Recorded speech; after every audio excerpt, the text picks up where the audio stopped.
এটা আজকের তোলা ছবি। আপনারা দেখতে পাচ্ছেন বালুরঘাট থেকে দিল্লি যাওয়ার এক্সপ্রেস দাঁড়িয়ে আছে। এটা আজকে সন্ধ্যাবেলায় তোলা হয়েছে এই ছবিটি। কালকে এটা বিকাল 5টার সময় দিল্লির উদ্দেশ্যে রওনা দিবে। এই প্রথম বালুরঘাট থেকে দূরগামী ট্রেন চালু হচ্ছে 15 এপ্রিল থেকে।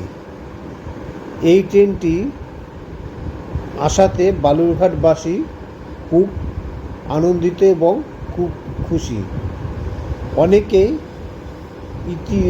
সহজেই বালুরঘাট থেকে দিল্লিতে পৌঁছে যাবে। ট্রেনটি দাঁড়িয়ে আছে একটি লাইনে। এই ট্রেনটি আজকে সকাল 9টার সময় বালুরঘাট স্টেশনে এসেছে। অবশেষে বালুরঘাট থেকে চালু হচ্ছে দিল্লিগামী ফারাক্কা এক্সপ্রেস। এই ট্রেনটি হচ্ছে সপ্তাহে 7 দিনই চলবে। এই ট্রেনটি সপ্তাহে 7 দিনই বালুরঘাট থেকে ছাড়বে। এই ট্রেনটির জন্য আমাদের এখন প্রত্যেকেরই বালুরঘাট থেকে দিল্লি যাতায়াতের খুব সুবিধা হলো।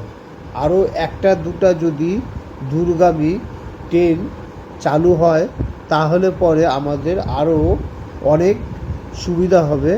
আমরা অতি সহজে বালুরঘাট থেকে চেপে হয় চেন্নাই, হয় বোম্বাই, ইন্ডিয়ার যে কোনো জায়গায় আমরা সহজেই পৌঁছে যেতে পারবো।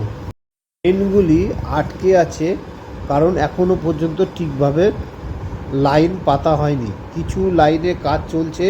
এগুলি কমপ্লিট হলে একের পর এক ট্রেন আমাদের এই বালুরঘাট শহর থেকে ছাড়া শুরু হবে।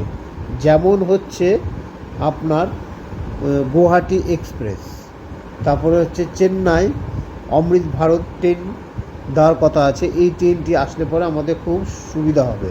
খবরটি যদি ভালো লেগে থাকে তাহলে পরে চ্যানেলটিকে অবশ্যই সাবস্ক্রাইব করুন।